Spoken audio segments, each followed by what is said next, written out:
El 13 de octubre de 1972, un avión de la Fuerza Aérea Uruguaya, fletado por un grupo de jóvenes jugadores de rugby, partió en gira deportiva hacia Chile. La nave nunca llegó a su destino final. Sentí una gran explosión. Dije, chocó. La puta madre. Ese momento que el avión se despresuriza y sentís el aire y el frío y que se empieza a deslizar a una tremenda velocidad y no sabes qué es lo que está pasando. El avión desapareció en medio de la cordillera de los Andes sin dejar rastro. La colisión cobró la vida de 13 de las 45 personas. Muchas más morirían en los días posteriores como consecuencia de las graves heridas, temperaturas que llegaron hasta los 40 grados bajo cero y una enorme avalancha que sepultó al avión. Perdidos en un desierto de nieve, 16 pasajeros lograron burlar la muerte durante 10 semanas. Sin abrigo, sin agua y sin alimento, los sobrevivientes tendrían que hacer lo impensable para salir con vida. Y Nando rápidamente me dice, yo me como al piloto. Nosotros estamos absolutamente condenados a muerte sin posibilidad de sobrevivir, sabiéndolo. 4 de los sobrevivientes cuentan su experiencia y el profundo impacto que ésta tuvo en sus vidas. Esta es su dramática historia.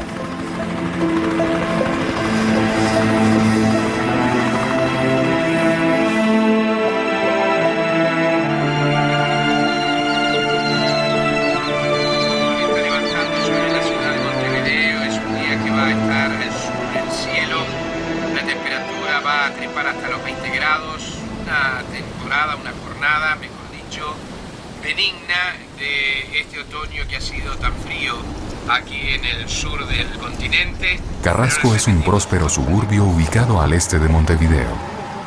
En este exclusivo sector de la capital uruguaya aún viven la mayoría de los sobrevivientes del accidente. Creo que la experiencia de los Andes es como si fuera un experimento de laboratorio. Que vos agarrás 30 animales de una especie jóvenes y los pones en un lugar donde les quitaste todo, les quitaste el valor del dinero, el valor del orgullo, el valor del prestigio, la vanidad, y los pones ahí y decir, bueno, ¿qué pasa si vos agarras unos seres humanos y les quitas todo? Como han dicho los expertos en supervivencia que nos han entrevistado junto a Shackleton, son las dos historias más importantes de supervivencia de los últimos tiempos. Yo por mi parte te digo que ojalá no hubiera estado en esa historia. Nando Parrado y Roberto Canessa fueron jugadores del club All Christians. En 1972 el All Christians viajaba a Chile por segunda vez a jugar un campeonato con equipos de ese país. El viaje a Chile implicaba cruzar la cordillera de los Andes. Durante el vuelo, los pasajeros se percataron que algo anormal ocurría. No pasaron ni 5 o 6 minutos que ya volvimos a doblar hacia el norte. Y digo, qué raro, ya cruzamos la cordillera. El avión penetró en una nube y comenzó a sacudirse. Luego vinieron unos pozos de aire impresionantes. Pero a cada pozo nosotros la respuesta era ole. De pronto, las 45 personas a bordo se dieron cuenta que estaban en medio de las montañas. Y ahí sentimos el ruido de pechar contra la montaña. Fue eterno. Y algunos que rezan y otros que dicen, Jesucito, no me dejes. Y en ese momento esperé que algo me pegara y me matara. Me agarré del asiento y dije, bueno, voy a ver si Dios existe. El avión había impactado la montaña partiéndose en dos. Se arrancaron todos los asientos, me dio un golpe tremendo adelante, pero un golpe tremendo, pero no entendía cómo no me estaba muriendo. Estaba a la izquierda sobre el corredor, adelante del ala. Después me di cuenta que se había roto atrás mío. Se había quebrado el avión en dos, atrás mío. El fuselaje salió catapultado y se deslizó por una enorme pendiente hasta estrellarse contra un banco de nieve ubicado a 5 kilómetros del sitio de impacto. 13 personas fallecieron en el choque. La pesadilla estaba apenas empezando para quienes lograron sobrevivir el impacto. Y alrededor nuestro era un desastre, un caos, gritos, gemidos e imágenes terribles de sangre y de destrozo. Y bueno, y estaban los heridos unos arriba de otros y fue lo más parecido al infierno del Dante que te puedas imaginar. Roberto Canessa, entonces estudiante de primer semestre de medicina, es hoy un prominente médico especializado en cardiología infantil y reconocido como uno de los mejores de su campo en Uruguay. Lamentablemente la experiencia de los Andes te hace ver que tenés una potencialidad que no estás utilizando. Así que me parece que me ha hecho muy humano para ayudar a los pacientes. Nunca me olvido que mis amigos se salvaron gracias a un arriero, es decir, una persona muy humilde de la montaña que tuvo la generosidad de ir a buscar ayuda 8 horas, ¿no? Y cuando tengo pacientes humildes, pienso que pueden ser los hijos del arriero, ¿no?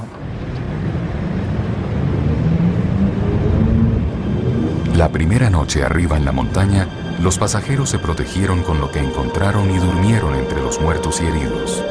Durante la noche, la temperatura descendió a 40 grados bajo cero. 3 personas más perdieron la vida. Mientras tanto, en Montevideo, la capital, las noticias en la prensa no eran alentadoras. Se especulaba que quienes hubiesen sobrevivido al impacto necesariamente habrían muerto congelados. Sin embargo, algunos familiares de los pasajeros del avión atesoraban la esperanza de encontrar a sus seres queridos con vida. El maestro Carlos Páez Vilaró, un reconocido artista uruguayo, tenía a su hijo en el avión accidentado. Yo quería darlos por vivos, así que traté de ingeniarme de todas las maneras para que se realizaran las búsquedas. No creo que haya sido más perfectas las búsquedas nuestras personales que las de ellos, que están ya preparados para eso. El maestro Páez Vilaró dedicaría las siguientes 10 semanas de su vida a buscar a su hijo. Si había alguien que nos estaba buscando, era papá. Digo, no tanto porque creyeran que estábamos vivos, sino porque por su manera de ser, él mismo lo dice, el obstáculo es mi mayor estímulo. Porque uno se va dibujando la ilusión. Para mí, por ejemplo, cuando yo miraba la nieve arrodillado en esos aviones que no tenían asiento, en los aviones de guerra, tenía mis ojos llenos de lágrimas. Siempre trataba de descubrir algo y de inventarme algo. Yo me reinventaba cada día en una ilusión.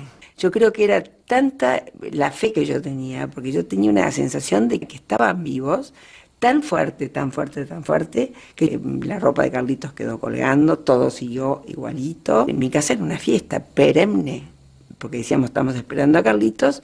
Mucha gente creía que estábamos locos. Nunca hubo sobrevivientes en accidentes aéreos sobre la cordillera.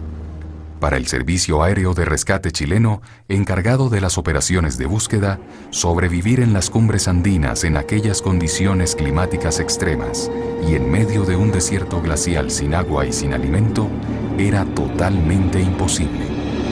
El accidente no solo acababa con la vida de los pasajeros del avión, también mataba las ilusiones de sus familiares. Y ya estábamos por casarnos.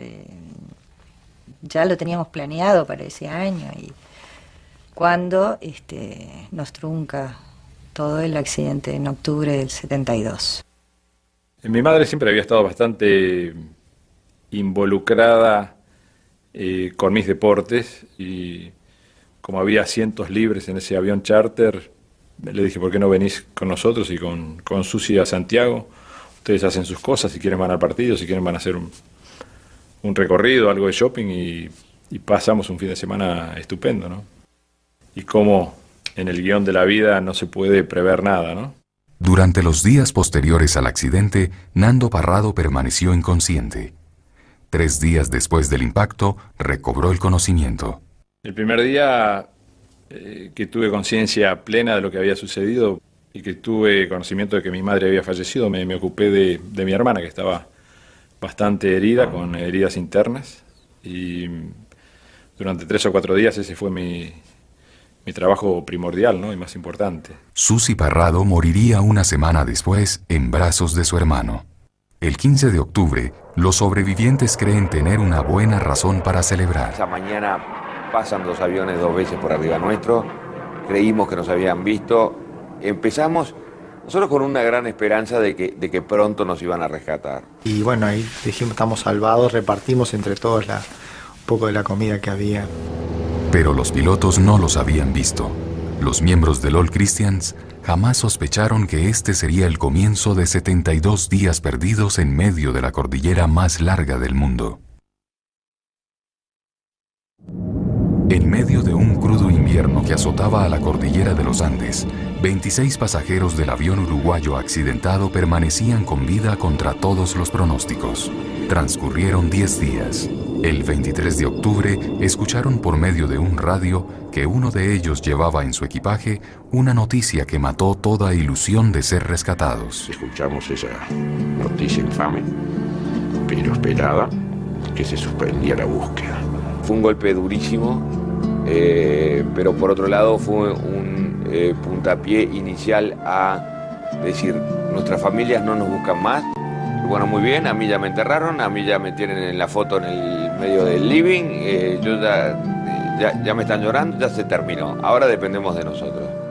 Luego de oír la noticia, Carlitos le escribiría una carta a su padre, quien se encontraba en Chile participando en labores del rescate. Cordillera de los Andes, 23 de octubre de 1972, querido papá, a 10 días del accidente de nuestro avión, estoy muy triste porque recibimos por radio la noticia de que se había suspendido la búsqueda. Yo sé, papá, la que debes estar pasando tú en este momento. Yo quiero que sepas muchas cosas a través de esta carta, que te quiero como a nadie. Y que vos, a pesar de tus defectos, has sido un padre excelente. Uno aprende a valorar las cosas cuando no las tiene y es ahora que me doy cuenta de lo que fuiste para mí, lo que si Dios quiere, lo serás. Querido papá, te dejo millones de besos y abrazos. Si no me ves vivo, me verás en el más allá, junto a Dios. Un gran beso de Carlitos Miguel, que siempre te quiere. Si bien contemplaban la posibilidad de morir, algunos de los sobrevivientes mantenían la esperanza de salir con vida y cultivaban la ilusión de volver a sus seres queridos y construir sus sueños. Siempre me planteé si de acá salgo vivo porque estoy vivo y me desesperaba que ellos no supieran que yo estaba vivo. Cómo estarían sufriendo. Soledad, mi madre, mis otros amigos. Me voy a casar enseguida.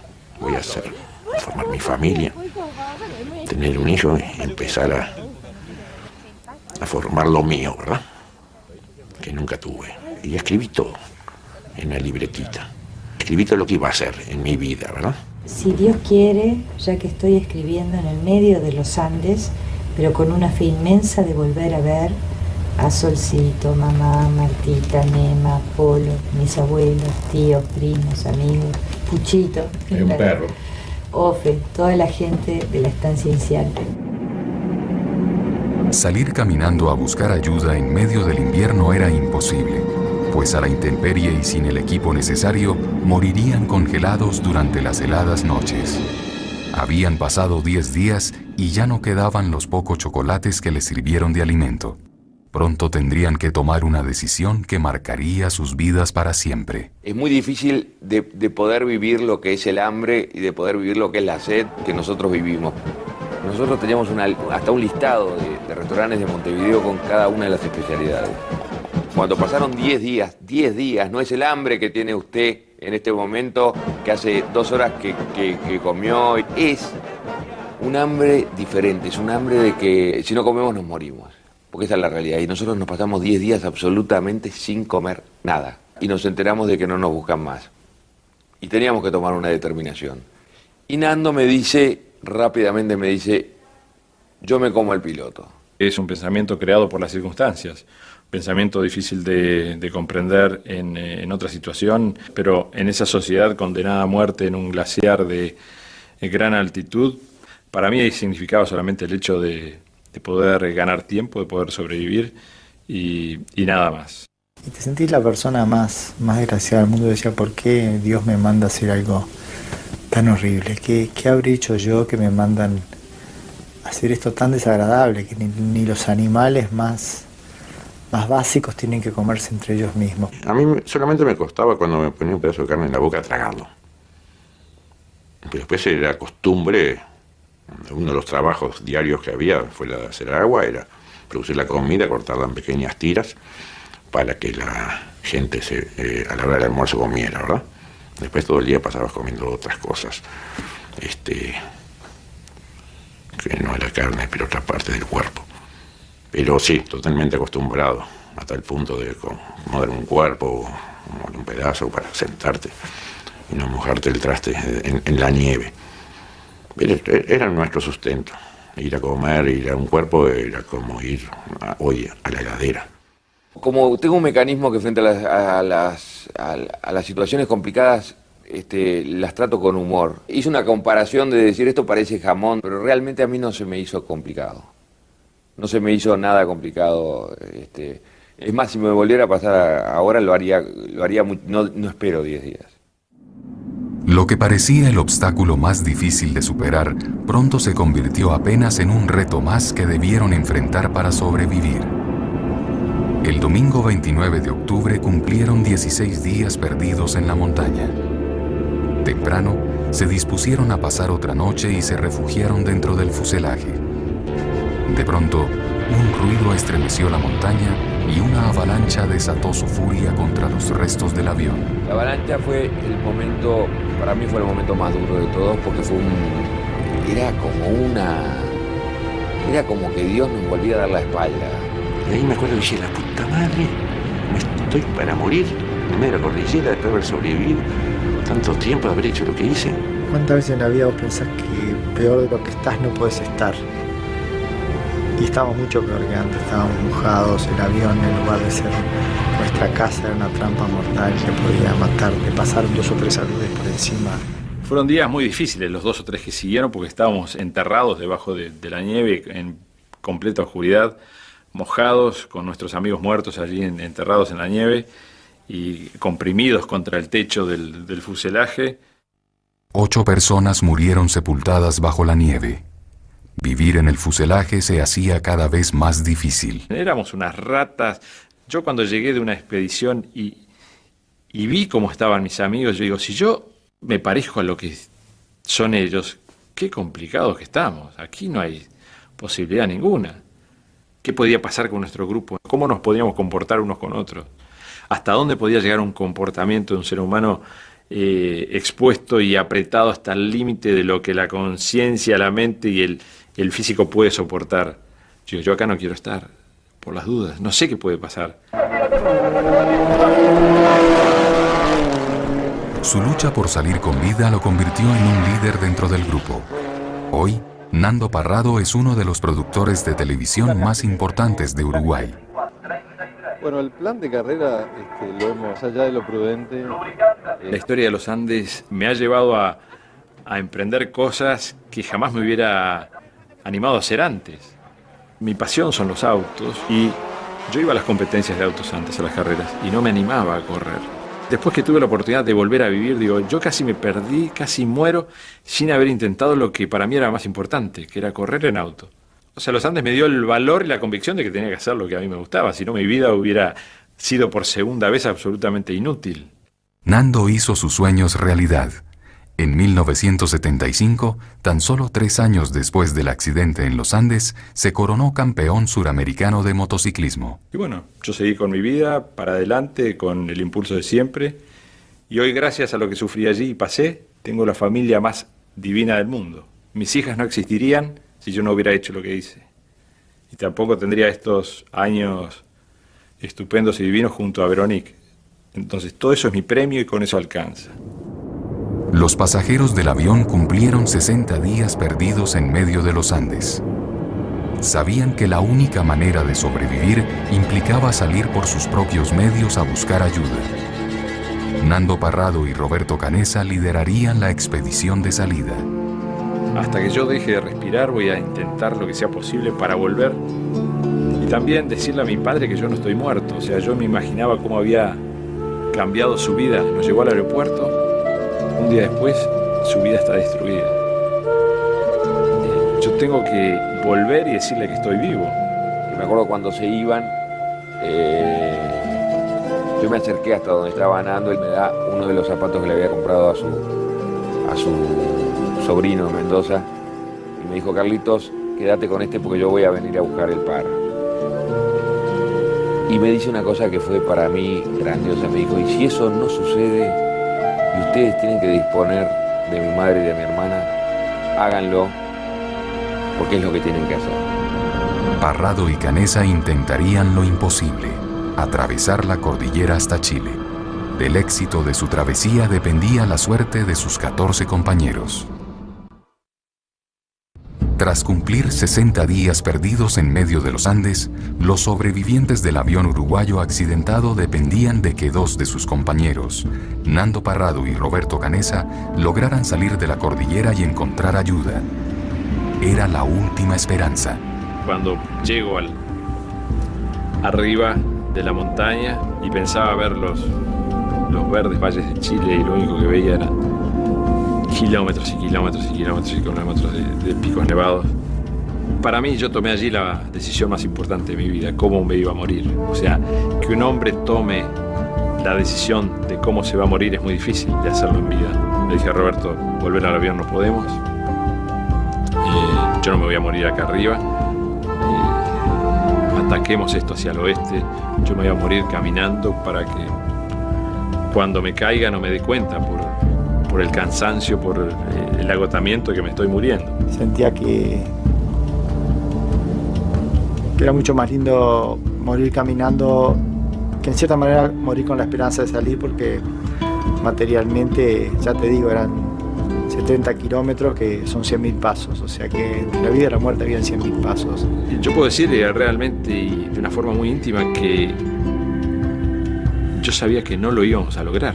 Mientras tanto, en el fuselaje, las cosas no eran más fáciles para los 14 sobrevivientes cuyas vidas dependían del éxito de la expedición. Me había puesto la fecha del 24 de diciembre de la Navidad, que si no llegaba ahí, si llegaba todavía en la cordillera, me iba a dejar morirse.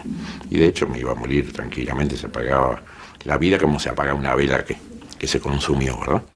Transcurrieron 9 días desde que Nando y Canessa emprendieron su caminata y aún no se recibían noticias. Cada vez eran más adversas las condiciones, cada vez era más inhóspito, cada vez era más inhumano hacia donde estábamos yendo. O sea que íbamos como empeorando, íbamos yendo hacia Chile, pero íbamos empeorando de un lugar que tú sentías que no era para seres humanos.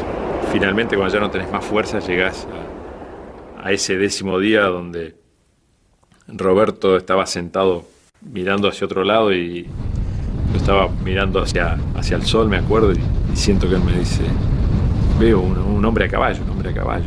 Nando corrió hacia el sitio donde estaba el arriero, pero el hombre se encontraba al otro lado de un caudaloso río y no lo escuchaba. Entonces, el arriero le arrojó un pliego de papel envuelto en una piedra para que Nando escribiera un mensaje. Soy uruguayo, vengo de un avión que cayó en la montaña, tengo 14 amigos heridos arriba, ¿dónde estamos? Por favor, ayuda, vengan a buscarnos. Entonces digo, no la firmo porque pierdo 5 segundos. La volví y se la tiré a través del río y creo que fue la mejor carta que escribí en mi vida, ¿no? Carlos Páez Vilaró llevaba 10 semanas buscando a su hijo sin descanso.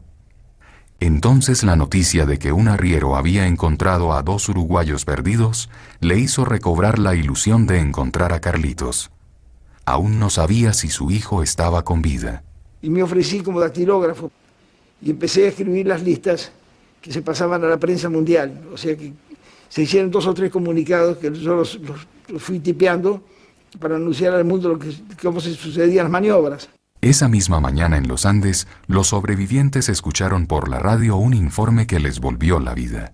Y de repente aparece Daniel Fernández, me acuerdo, agarrado de los bordes del avión.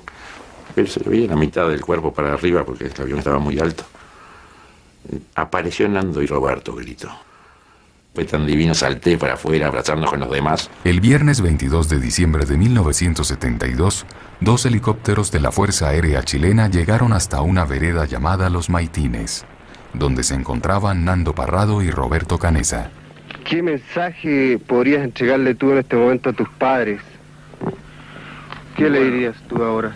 A mi padre que uno de los pensamientos fundamentales que me mantuvo vivo durante dos meses fue tratar de verlo de nuevo, ya que sé que en este momento me va a estar precisando y yo a él mucho, ¿no? La pesadilla parecía llegar a su fin, pero uno de ellos tendría que arriesgar su vida y guiar los helicópteros a través de los Andes hasta el sitio donde se encontraba el fuselaje.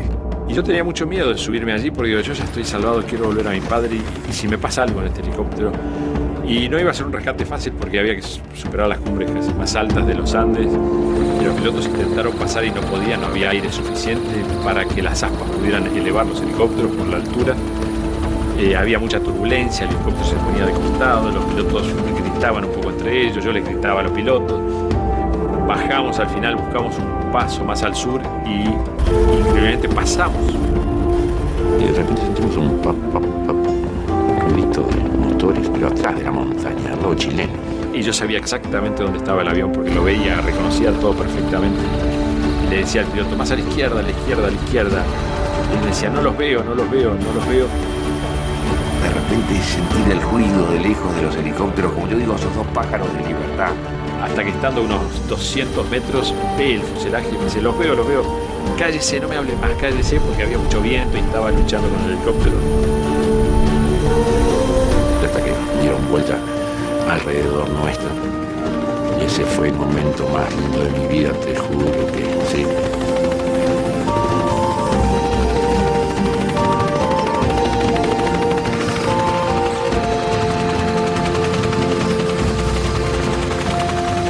Yo corrí rápidamente a un helicóptero, el primero que fui con Eduardo Strauch, que pude llegar, que me subí, no me acuerdo cómo, me subí. Y es muy rápido. De repente el helicóptero ya está volando y se está yendo, ¿no? Ya veo el fuselaje que se aleja y que nos vamos.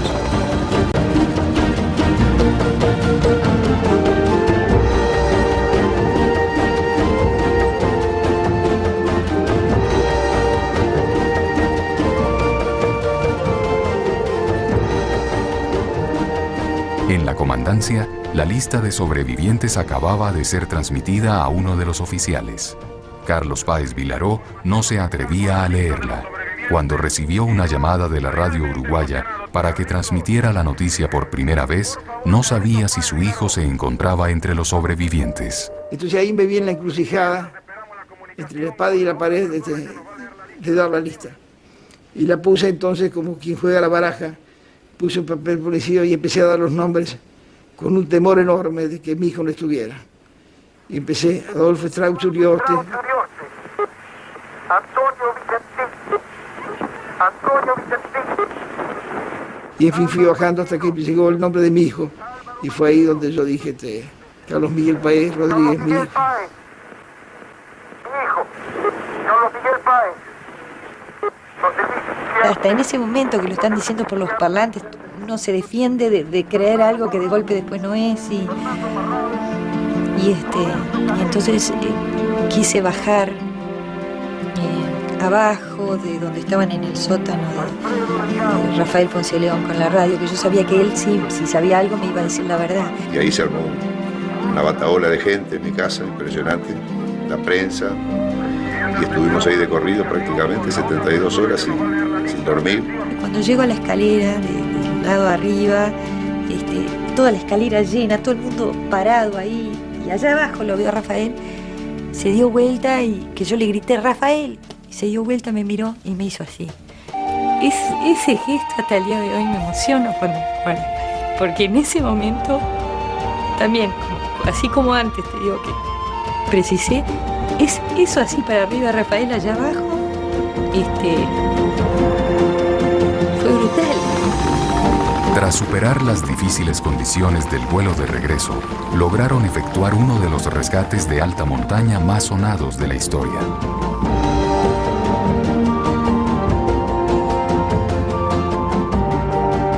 Fue gracioso porque, bueno, después de miles de peripecias en el helicóptero que nos subía, que todos llegamos finalmente a donde estaba el primer campamento militar, y Eduardo Strauch con mucho romanticismo, después que bajamos, que nos abrazamos, con todo pero me muestra una flor, como diciendo, mira qué lindo, el color. Entonces yo agarré la flor y me la comí. Cuando le doy el gran abrazo a Carlitos, que aún me duele, me di cuenta que estaba bien y sentí como un complejo de pensar de que otros padres no podían tener esa satisfacción. Los sobrevivientes recién rescatados fueron llevados al hospital más cercano, donde los esperaba una multitud de gente. Cuando llegamos al hospital, yo sabía que el coche estaba en condiciones menos que regular porque había perdido mucho peso. Y yo lo miraba y no podía creer.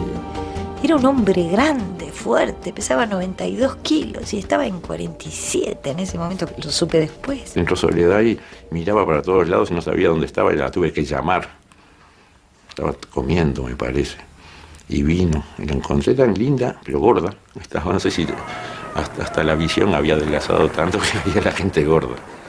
Cuando vi a mi padre, recuerdo el momento del abrazo, recuerdo que yo lo levanto en el aire porque digo, ves, todavía tengo fuerzas como para esto. En ese momento me pregunta si mi madre y mi hermana estaban vivas. Un abrazo interminable, fuerte y que significó para los dos una nueva vida, ¿no? El encuentro fue impresionante porque nos abrazamos, pero así nos rodábamos por el suelo los dos, ¿no? Pero lo más impresionante es que no sabíamos qué decirnos. El grupo, que se mantuvo con vida durante el largo lapso, alimentándose con chocolates, queso y líquenes, perdieron un promedio de 15 kilos. Y entonces de repente pone la cara muy seria y me dice, mamá, no sabes las cosas que tuvimos que hacer. Y entonces me dice, fue así exacto, nos dijo así, nos comimos a los pilotos. Pronto la prensa se enteraría. El mundo se escandalizaría con las noticias de canibalismo. Los sobrevivientes estarían a punto de empezar una nueva pesadilla. Al lado de un funcionario de la Cancillería, y bajan. El 28 de diciembre de 1972, luego de 10 semanas perdidos en los Andes, los sobrevivientes del accidente del avión de la Fuerza Aérea Uruguaya regresaron a Montevideo. Algunos de ellos descienden con dificultad. Bienvenidos a casa, los brazos en alto, y se abrazan efusivamente con sus familiares al pie del avión. Y desde aquí nos es muy difícil individualizar. ¿Este momento para ti qué significa? Este momento, que es la alegría más grande que puedo tener, es ver toda esta gente acá que nos ha acompañado todo el tiempo. Ese momento de regreso y de heroicidad y de todo eso, no significaba nada porque nosotros no habíamos hecho nada por ser héroes. Habíamos hecho mucho por vivir.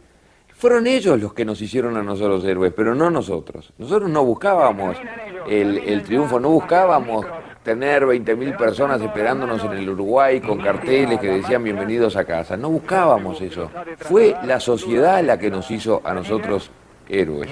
¿Qué es ser un héroe? Yo se lo cambio a cualquiera. O sea, pasar por esos 2 meses y medio con esas temperaturas de menos 30 grados, hacer lo que tuvimos que hacer, sufrir físicamente y mentalmente. El sufrimiento mental que tenés durante 2 meses y medio. La gente habla de estrés. ¿Estrés? ¿Qué estrés? ¿Por qué? Porque se te funde la compañía. Bueno, si te funde la compañía harás otra cosa, andás a cortar el pasto, pero seguís con vida, seguís respirando. Nosotros el estrés nuestro es que estábamos condenados a muerte y no nos moríamos. Sin embargo, hasta hoy, su aventura es considerada como una verdadera hazaña. Quieranlo o no, enfrentarían el resto de sus vidas como héroes. ¿Tú pensaste que lo del papá y la historia que alguna vez te contó y escuchaste era menos? Historia no puede ser porque papá nunca me mintió. Cualquiera que se ponga a caminar hasta estar cansado, está así, no das más. De repente ves un río, así un cajón, y ¡ah! Sí, soy consciente de que es terrible para ellos ser hijo de un héroe, porque les pone un desafío en su vida que capaz, pobrecitos, que nunca sienten que lo que hace es suficientemente bueno, ¿no? Yo creo que el hecho de haber nacido ellos con eso atrás pertenece a mi pasado, no pertenece a su vida todos los días. Ellos, por suerte, yo trato que lo de los Andes no me invada a mí mucho ni me tiña todo, como que sea una cosa que tú entras y salís. Salí. Y a veces uno se olvida un poco y cuando aparece la película en la tele de nuevo, cuando hablamos del tema, te impresiona y como que yo muchas veces me traté de poner en el lugar y es increíble. Es mucho frío, es mucho dolor, son muchos amigos muertos. Mientras que el regreso de los sobrevivientes había logrado conmover a la sociedad uruguaya, las noticias sobre antropofagia inundaban las portadas de la prensa mundial. Indignación y molestia provocaron en los medios de gobierno las informaciones sensacionalistas y truculentas de órganos de prensa extranjeros y nacionales que se han dedicado a explotar el caso de los sobrevivientes del avión uruguayo. Y en minutos ha de iniciarse la anunciada conferencia de prensa. Pancho Delgado, uno de los miembros del grupo habló oficialmente sobre la antropofagia por primera Llegó vez. ese momento en el cual ya no teníamos alimentos ni cosas por el estilo. Y nosotros pensábamos, si Jesús en la última cena repartió su cuerpo y sangre a todos sus apóstoles, ahí nos estaba dando a entender que nosotros debíamos hacer lo mismo, tomar su cuerpo y sangre, que se debía encarnado. Y eso, que fue una comunión íntima entre todos nosotros, fue lo que nos ayudó a subsistir. Y fue una entrega a cada uno. Y nadie se atrevió a hacer una sola pregunta más. Y bueno, y así fue. Y después de ahí, bueno, se recibieron telegramas del Papa de felicitaciones, se recibieron llamadas terroríficas de gente que decían que eran unos caníbales, que eran esto, que eran... diciendo de todo, tuvimos de todo. Pasamos ahí meses de pesadilla. Los 16 jóvenes empezarían a reescribir sus vidas. Para Coche, el regreso a casa significó un reencuentro con el amor de su vida. 7 meses después, contrajo matrimonio con Soledad. Fue muy emocionante el casamiento, la iglesia. Cuando se abrieron las puertas y yo entré con mi padre, así lo veo a Coche allá, fue impresionante porque ahí pasaron los 72 días y los aviones y las búsquedas y todo. Y a la derecha, así bien, casi subidos todos en el altar, los 15 parados al lado de Coche que estaba ahí esperándome. Y como Nando era más alto que todo, lo veía sobresalir. Y yo desde la puerta lo vi a Nando y como que me dio ganas de gritarle gracias de vuelta. ¿No te parece? Cuidado, Sole. No, con la... Que lo cumpla feliz, que lo cumpla feliz, que lo cumpla Pamito, que lo cumpla feliz. Oye, Si el día de mañana me tocara yo quedarme y Coche irse, te diría que no puedo, que no me siento capaz de protestar. por muchos años más. Salud. Porque me lo habían quitado y me lo devolvieron. Y tuve toda una vida para vivir con él. Cuando Coche no había vuelto, estaba en los Andes, yo rezaba por verlo un día más, tenerlo un día más en la vida, para poder decirle una cantidad de cosas que te parece que no has dicho, todo eso.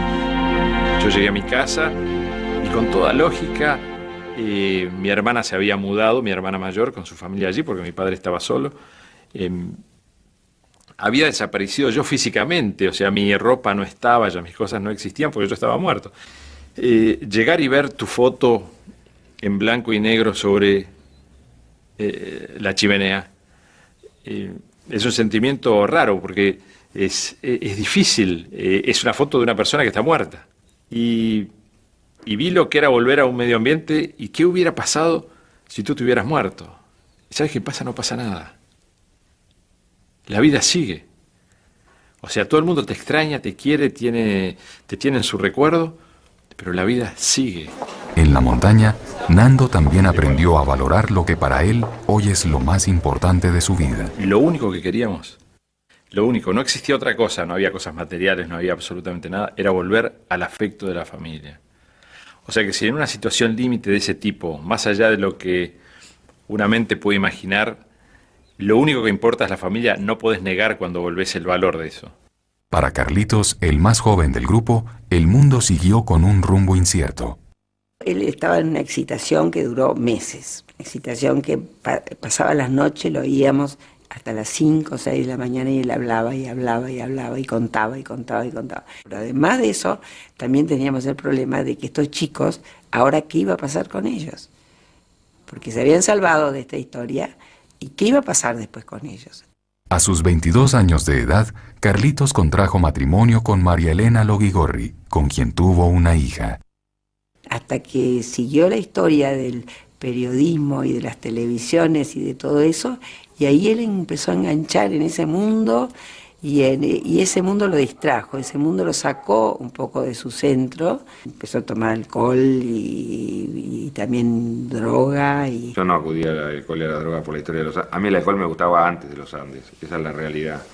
O sea que hubiera sido alcohólico de cualquier manera. Lo que pasa es que también me facilitó mucho los Andes. El episodio de los Andes quizás fue un tobogán que me ayudó, que me amparó. Porque con los Andes como historia es un pasaporte a poder hacer cualquier cosa, a drogarme, a hacer lo que se me da la gana, porque acá me hubieran entendido de haber hecho cualquier cosa. Porque la gente dice, si este pasó los Andes, puede hacer, yo le perdono lo que sea. Su dependencia del alcohol y de las drogas motivaron el rompimiento con su esposa. Hoy, luego de muchos años de tratamiento, Carlitos se encuentra rehabilitado y dedica su tiempo a trabajar en relaciones públicas. Me dediqué a la venta de pintura, fui un marchand de arte, que me fue bastante bien, curiosamente, pero como estaba en aquel momento muy vinculado con la droga, toda la plata que ganaba ahí me la gastaba en drogas y en un desastre. Después, cuando me empezó la recuperación de drogas, me dediqué a la publicidad y ahora me estoy dedicando a la parte de relaciones públicas y trabajo con algunas empresas, tengo alguna cuenta publicitaria y así funciono.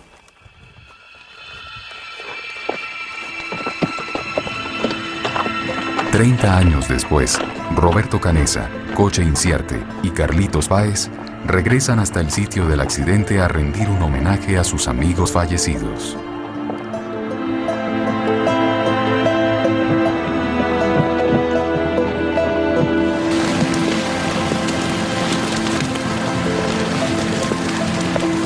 No debería haber vuelto nunca, pero la atracción es muy grande y allá están los cuerpos de los amigos, ¿verdad?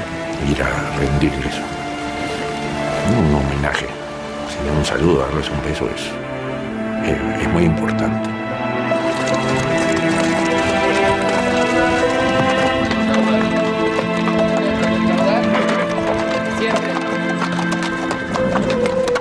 Nunca pensé que iba a volver a ese lugar espantoso y sin embargo hay como una curiosidad de ir y ver si realmente era tan difícil ese lugar o si realmente te lo imaginabas.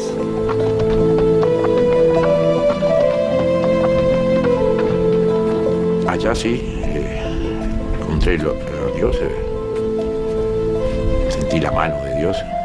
Si ese amor entre los hombres me hace no concluir, pero sí saber que Dios existe y que está en el hombre y se expresa a través de él.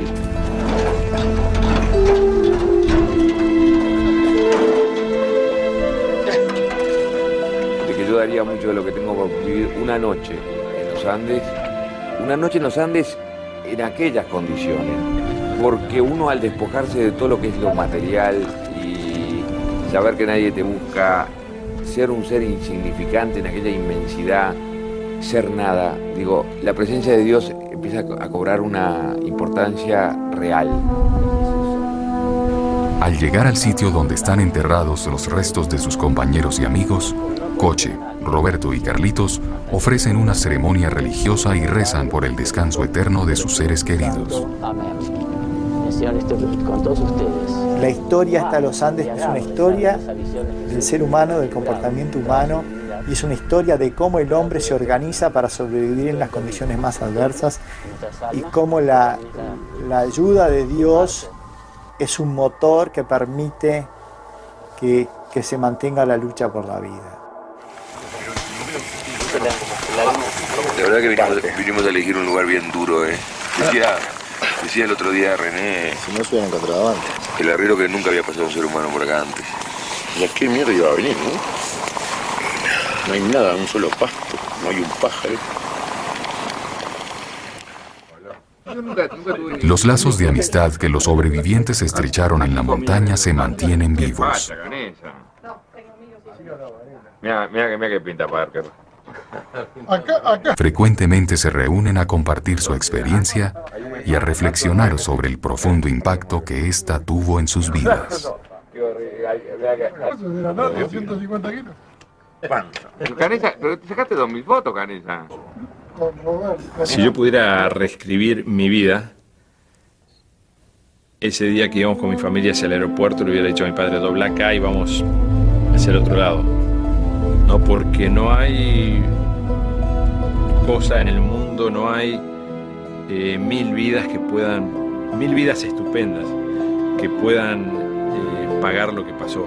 Si me aseguran que ningún amigo se muere, que me voy a casar con la misma persona y voy a tener mis mismos hijos y voy a cultivar las mismas amistades que tengo. Solamente, y por eso volvería a pasar los 72 días y me aseguraran eso. ¡La prueba del mundo! Yo no sé si lo borraría. Borraría a los que murieron, naturalmente que lo borraría, pero ¿sabes qué pasa? Que ya he lidiado tanto con el tema. Ya esa mochila me ha pesado, me ha dejado de pesar. He actuado irresponsablemente con el tema, he actuado responsablemente. Ya tanto que es parte de mi ser, así como tengo una mano, tengo un brazo, tengo todo, tengo la historia de los Andes arriba. No me imagino cómo sería estar sin ella. Si pudiera ahorrármelo, obviamente me lo ahorraría, pero creo que igual la vida siempre tiene gran porcentaje de tristezas, que es lo que te templa y te hace una persona más íntegra, que como siempre pienso, cada uno a su manera tiene su cordillera de los Andes. Es muy difícil llegar a comprender lo que nosotros pasamos allí, ¿no? Y solamente se vive una vez. Que voy a tener duelo durante toda mi vida por lo que pasó. Ya sufrimos demasiado allí, o sea que para mí el día siguiente de salir de allí comenzó una nueva vida también, ¿no?